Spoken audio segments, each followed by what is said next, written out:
Evet, arzu ve istek üzerine soru ve cevap ikinci bölümümüzde stüdyo bölümünde tekrar devam etmek üzere huzurlarınızda bulunuyoruz.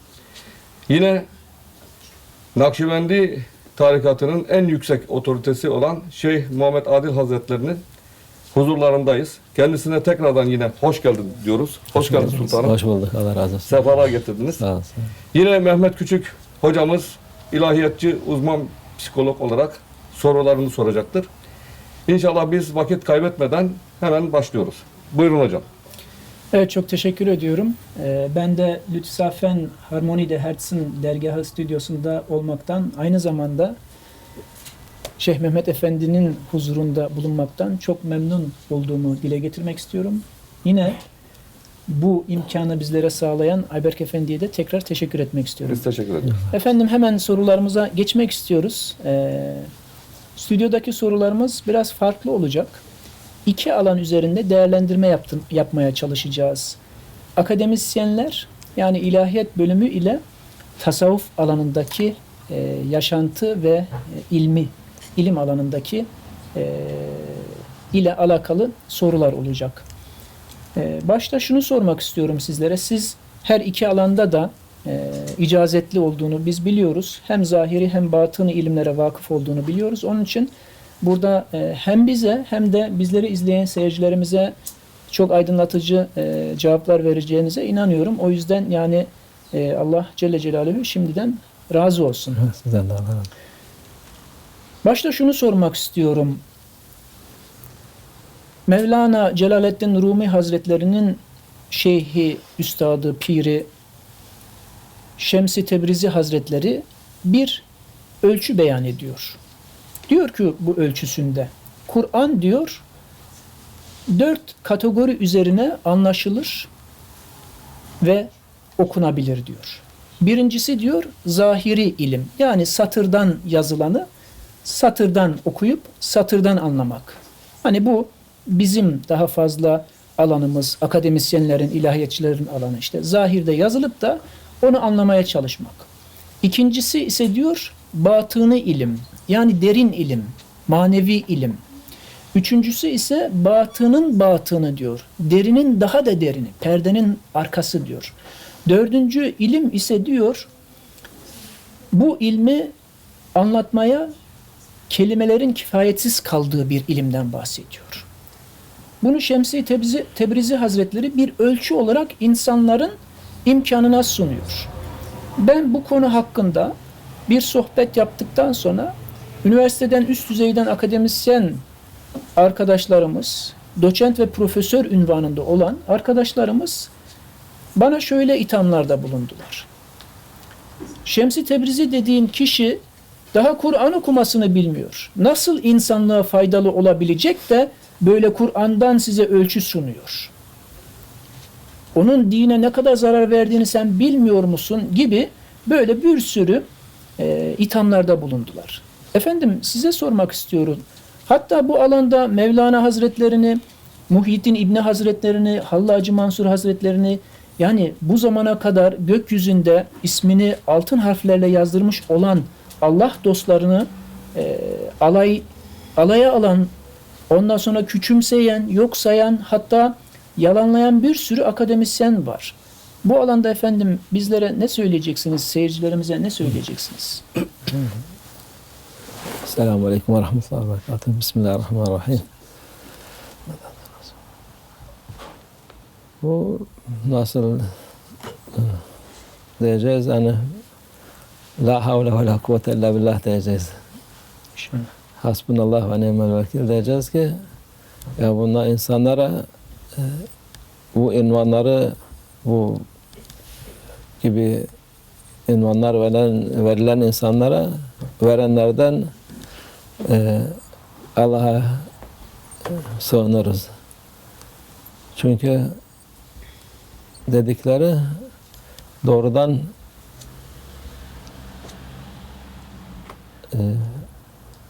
bu milletin Allah'a hizmet eden, canlarını Allah için veren insanların imanları doğrudan hiçe sayan insanlardır. Onların hizmetleri kıyamete kadar daimdir. Şimdiye kadar yüz binlerce insan onların vesilesiyle hidayete eriyor. Müslüman olan insanlar hidayete eriyor. Gayrimüslimler de Müslüman oluyor. Elhamdülillah. Yani en çok basılıp satılan kitaplar Mevlana'nın kitapları. Evet. Muhittin Arabi Hazretleri'nin kitapları. Dünyada en çok bunların haberleri yok galiba bundan. Ama alimlerin bir hastalığı var. Haset. Hasetlik oluyor. Onlar da çekemiyorlar. Kendilerinin bir şeyleri yok. Boştur. Onun için karşısındakine kıskanıyor, haset ediyor, ona saldırıyor. Ha, bunu bu kadar ancak şey yapabilir. Bir de dediğimiz gibi İslam'ı yıkmak için dışarıdan çok uğraştılar. Bütün bu Haçlı orduları dünyanın her tarafından İslam'ı yok etmeye Peygamber Efendimiz'in zamanından beri uğraştılar. Beceremediler. Ancak baktılar ki içten yıkabiliriz biz bunu.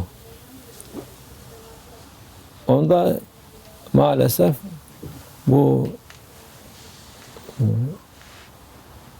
mektepler,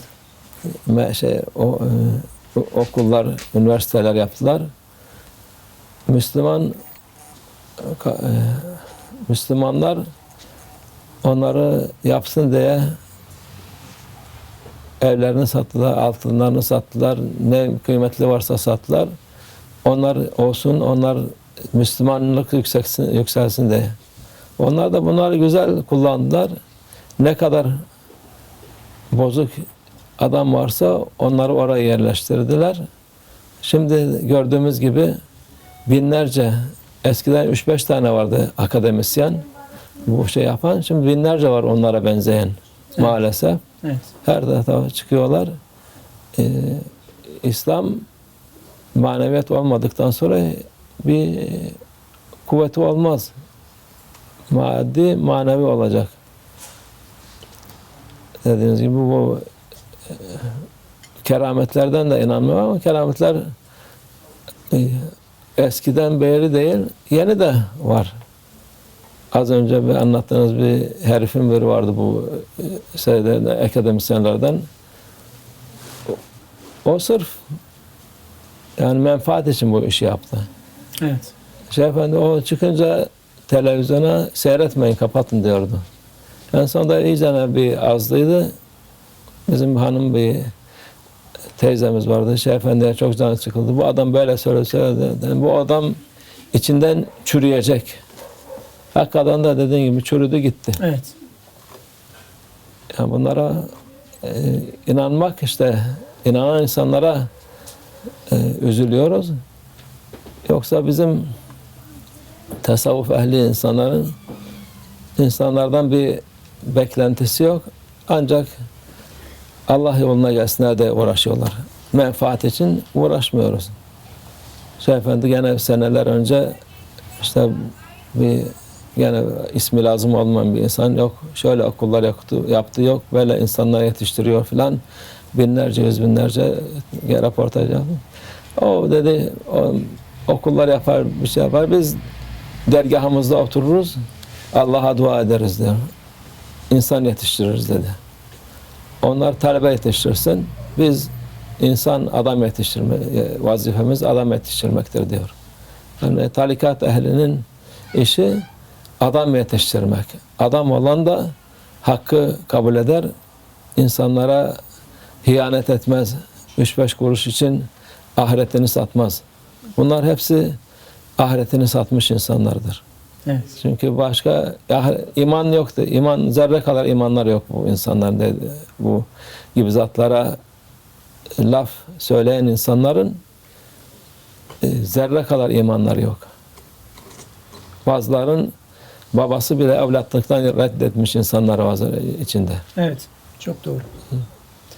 Efendim, ikinci soruma geçmek istiyorum. Ben yine bu konuyla alakalı olduğu için hani sıkıntımız var. Ümmeti Muhammed'i yanlış bilgilendirdikleri için, burada sıkıntımız olduğu için sizin gibi bir sultanın da karşısında bu soruları sormak, seyircilerimize de sizden cevap gelmesi bizim için gerçekten çok değer taşıdığını ben inanıyorum. İkinci sorumuz ise şu olacak. Şu son zamanlarda mealist gruplar türedi. Bunların başlarında yine akademisyen ünvanları, işte profesör, doçent ünvanlarıyla kişiler insanlara her gün farklı televizyonlarda, farklı kanallarda, sosyal medyalarda sohbet yapmaktalar. Ve şöyle insanlara bir ölçü aktarmaktalar. Diyorlar ki bunlardan bazıları, işte Kur'an-ı Kerim'i herkes açıp bakabilir ve mealinden okuyabilir ve orada anladığını da yorumlayabilir diyorlar. Yani fazla bir şeye gerek yok. Yani bizler de tabii ki burada insanları şu yönden uyarmaya çalışıyoruz. Sünneti arkaya bırakıp da Kur'an'ı akıl ve mantıkla anlamaya çalışırsanız Allah'ın bize bildirdiği Kur'an'ı değil, kişinin, nefsinin bildirmiş olduğu bir felsefeyi ortaya çıkartırsınız diyoruz. Ama tabii ki o kişilerin ünvanları daha yüksek olduğu için insanlar bizleri dinlemekten ziyade onları dinliyorlar. Ama o profesör diyor, işte o doçent diyor gibi böyle algıyla da kendilerini kandırdıklarının farkında değil. Efendim, siz bu konu hakkında ne diyeceksiniz? Yani herkes Kur'an elini açıp da mealden okuyup da orada yorum yapabilir mi? İnsanlara fetva verebilir mi? Aktarabilir mi? Yani ölçü tayin edebilir mi? Ki bu gerçekten var olan bir şey. Şimdi zaten bu gibi söyleyen, bu lafı söyleyen insanın yani değil profesör, kara cahil demek lazım buna. Evet. Kara cahil demek lazım çünkü o kendi de biliyor okumuştu ama Allah'a şükür gene bu kadar ilahiyatı bozmaya uğraştık da bütün dünyaya uğraşma gene hakikati bilen insanlar çıkıyor sizin gibi epeyce var yani onlar çokluktadır ama gene tek türlü de binlerce var. Bunu gazeteyi veren insanın gene bilmez ne okuduğunu. Evet. Yani Kur'an'ı Azimüşşan bırak, hadis okuyan insan, muhaddis var, yani hadisi bilir, fakih var. Evet. Yani hadisi okuyup da ben fetva vereceğim diye de bir şey yok. Onu bırak, normal hoca gelip de ondan fetva istersen o da veremez. Müftüye gitmen lazım. Evet. Sen nasıl artık bu kadar cahil olabiliyor ki Kur'an'ı açıp da okuyacaksın? İşte o mezhep imamları filan onlar hepsi hadis bilirlerdi ama muhaddislere bakarlardı. Muhaddis de onların fetva veren ayrı, hadis anlatan ayrı oluyor. Hadis çünkü okuyorsun bir hadis, o tek tarafta daha değişik oluyor. Onu sorarlardı bu nasıl, bu arada bunu ötekisini iptal etti diyor. Şimdi hadisler sahih hadisler ama biri ötekisini iptal edebiliyor. Evet. Yani hadis ilmi için burada 2 dakikada anlatacak halimiz yok. Yani imkan yok dedikleri şey. Yani bu ancak kara cahil demek lazım bu söyleyen insana. O profesörlük unvanını da alıp da çöpe atmak lazım. İnsanlar Allah akıl fikir versin. Başka şey diyemiyoruz. Çok örnekler var. Bu ara bir hanımlar toplanıp kelime tevhid çekiyorlardı. La ilahe illallah diyorlardı. Bir baktık hanım teyzem bile diyor ki biz bunu yapıyorduk her yaylaya çıktığımız vakit toplanıp bu hanımlar toplanıyor. Dünya kelamını söyleyeceğine kelime tevhid okuyoruz, Kur'an okuyoruz. Bir güzellik oluyor haftada bir defa. Bizim hocamız geldi dedi bizim yaptığımız şey yanlıştır. Ben bilmem hangi herif çıkmış televizyonda söylemiş bu bidattır, yaramaz. İptal etti. O kadar binlerce insanın okuduğu, sevap kazandığı şeyleri durdurdu. Ya bunları ancak şeytanın alimler diyebiliriz. Ulema-ı su derler. Evet. Allah millete akıl fikir versin ki Amin. böyle insanları kıymet verip de dinlemesin. Onlar hiçbir bilgileri yok. Ya bilgileri varsa dediğimiz gibi menfaat için kendilerini satmışlar. Efendim, peki bu olayları Türkiye'mizde Diyanet Vakfı vardır, kuruluşu vardır. Onlar da bunları görüyor. Onlar niçin bir açıklama yapmıyor? Veya niçin bir yasaklama yapmıyor? Veya yani daha fazla ehli sünnet hocalarına reddiye yapacaklarına, ki biz bunu biliyoruz. Hatta görevden alıyorlar. Ama bu gibi insanlığı gerçekten şeytana asker yapmak isteyenleri serbest bırakabiliyorlar. Yani sizin burada yani Diyanet hakkında söyleyeceğiniz bir söz var mı? Hani bizim tabii ki devletimizin bir kurumudur. Ancak bir yanlış varsa onu tenkit etmemiz veya eleştirmemiz veya adabında oraya sizler aracılığında bazı iyileştirme noktaları getirmemiz gerekiyor. Siz ne diyeceksiniz bu konuda? Niçin Diyanet buraya el atmıyor? Bu yanlışlara yanlış demiyor.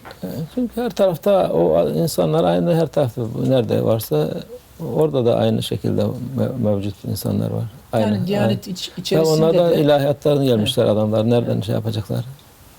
İlahiyattan gelmiş insanlar yani şey yap. Bir de Allah'ın hikmeti bizim hoca şey olarak devlet dedim mi ödler patlıyor.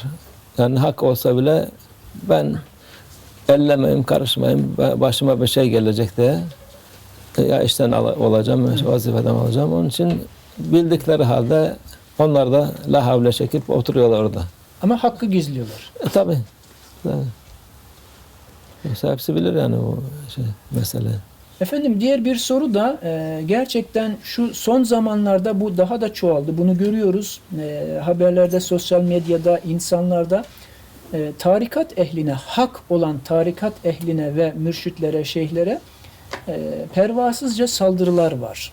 Hakaretler var. Yani Allah korusun daha da ileriye gidip çok daha kötülükler var. Oysa Kur'an-ı Kerim'de Allah Celle Celaluhu ayet-i celilelerinde Allah'ın veli kullarıyla dost olun diyor. Kunum as-sadigin gibi. Veya vebtehu ileyhil vesilete. Onları vesile edin. Allah'ın veli kullarıyla vesile edin Allah'a yaklaşmak için. Bir sürü ayet-i celileler var.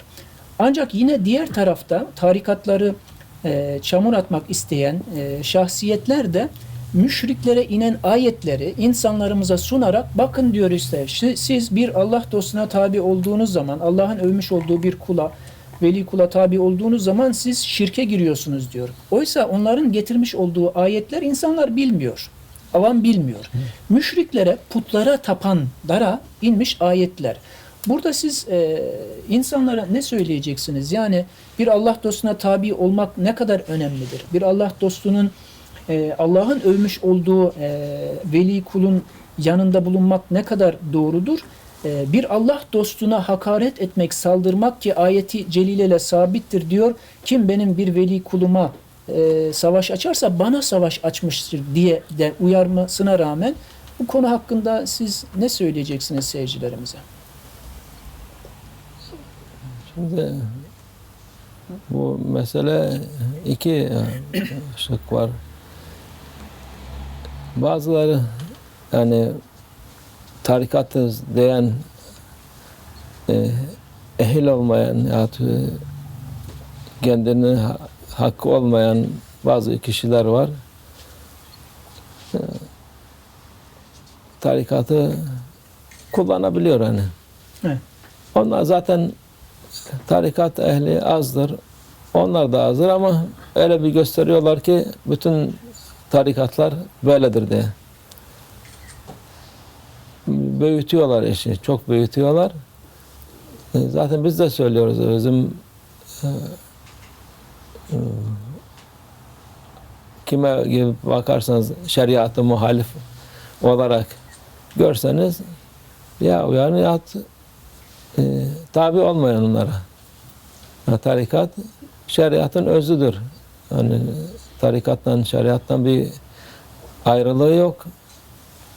Tarikat özdür.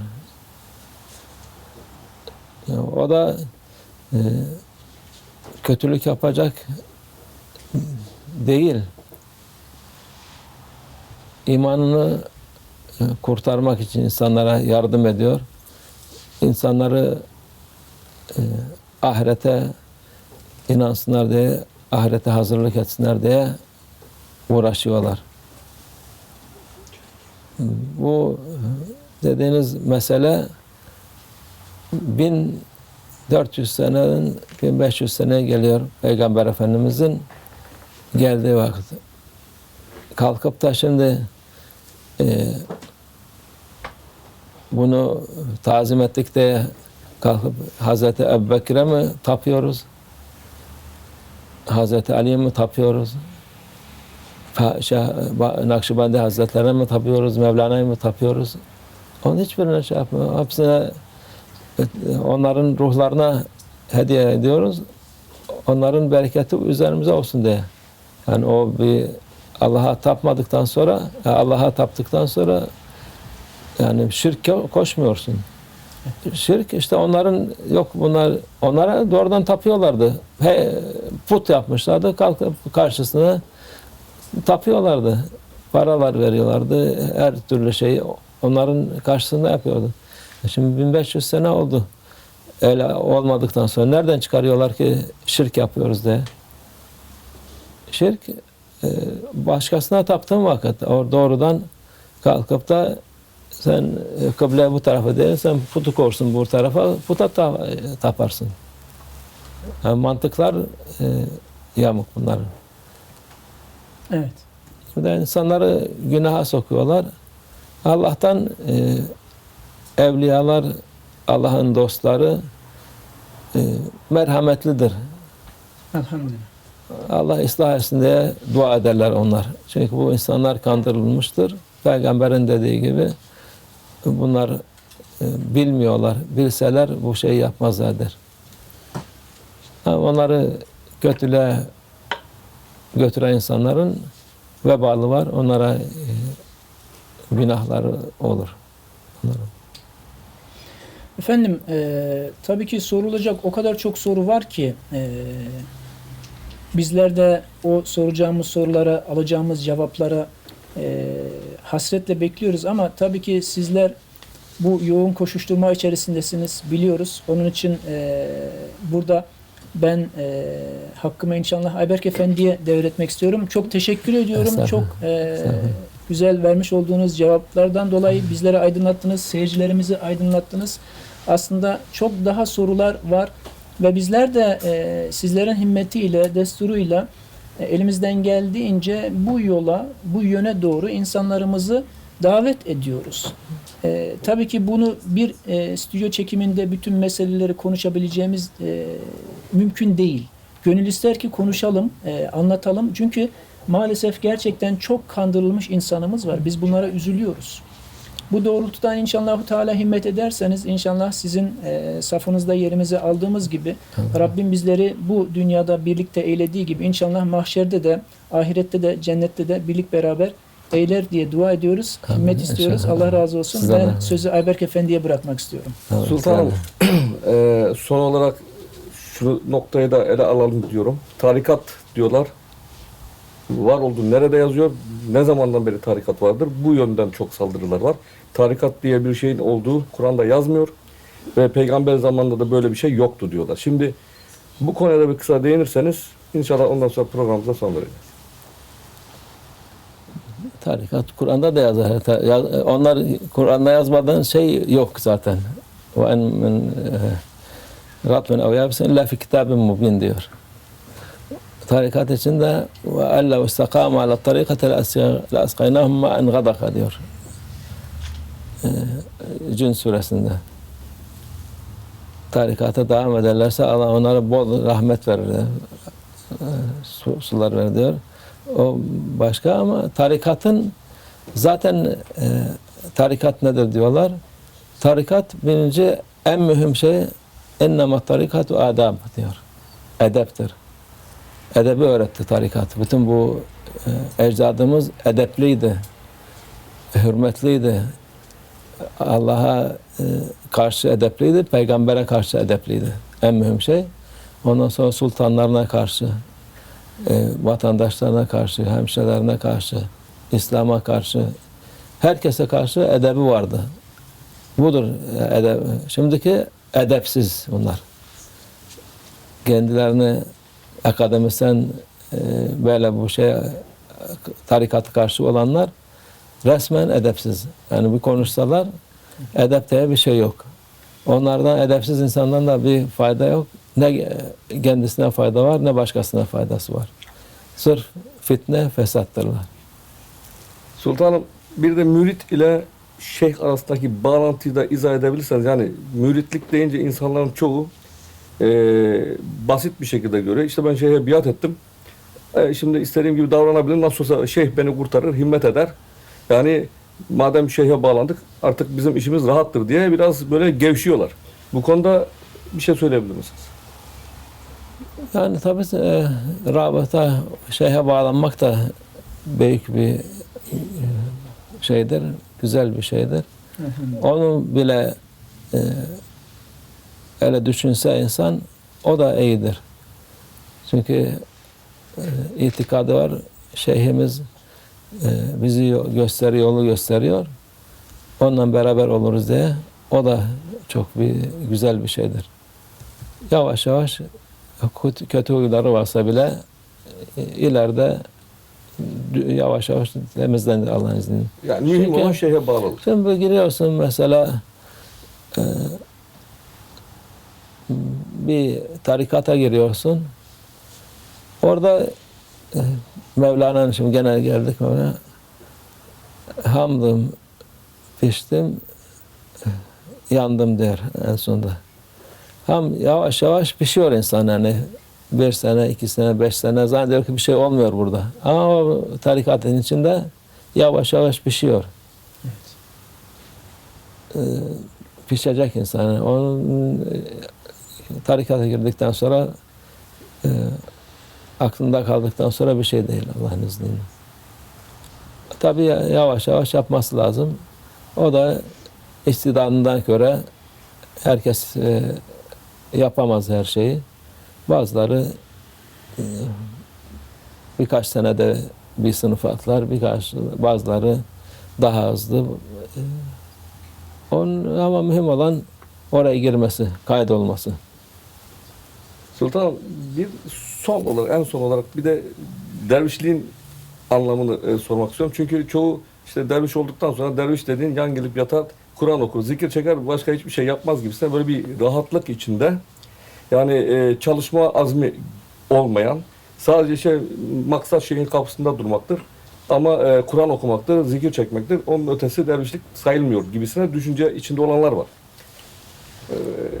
Biz normalde sizi görüyorduk sultanım. Uçaktan iniyordunuz, geliyordunuz traktöre binip bahçeye gidip çalışıyordunuz. Yani biz bunlara şahit olduk bir şey olarak. Ama bu şekilde bir müridin dervişlik anlayışı yani nasıl izah edilebilir? Yani herkes kendi kafasına göre bir şeyler düşünüyor. Yani dervişlik nedir yani? Dervişlik yani tabii olabilir yani bazen gelip de makta dervişliktir. Bir hafta bazıları yeni Müslüman olmuş oluyorlar. Onlar öğrensinler de bir seneye kadar 6 ay, 3-5 ay yani ne kadar vakitleri varsa o arada işte alışmak. Ondan sonra çalışmak lazım. Çalışmak Allah rızası için olduktan sonra o çalıştığın da ibadettir. Sen evine helal rızık götürdüğün de ibadettir. Her şey Allah için olur. Zakirlerden olursun. Âlâ bi zikrillah tatma'innul kulûb. Yani oturup da sırf tesbihle zikir olmaz. Zikir demek hatırlamak demek. Sen bütün gün hatırlıyorsun, ben Allah için buradayım, Allah için çalışıyorum. Bu hizmetim Allah için. Her yaptığım şey Allah için olursa 24 saat zikir yapmış gibi oluyorsun. Evet. Dervişlik budur işte, yani oturup da tesbihle de sırf tesbih değil. Biraz tembellik zannediyor bazıları dervişliği.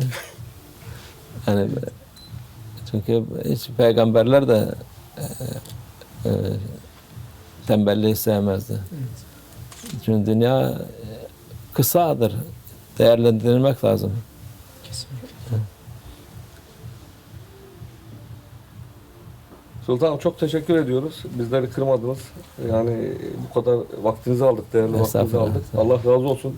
Ben sizden de İnşallah sultanım, Cenab-ı Allah sizi başımızdan eksik etmesin. Allah razı olsun. Bizler de sizlere layık mürid eylesin. Amin. İnşallah. Allah hizmetimiz makbul olsun Amin. inşallah. Bu İnşallah. faydalı olsun inşallah. İnsanlığa, tüm insanlığa son olarak söylemek istediğim bir şey varsa, bir mesaj varsa onu da alalım. Ondan sonra inşallah programımıza son verelim. Sana ne söyleyeceksin? Şimdi insanlık bütün ahir zamandadır. Şeytanın eline düşmüşler hepsi.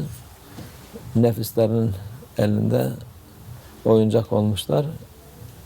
Allah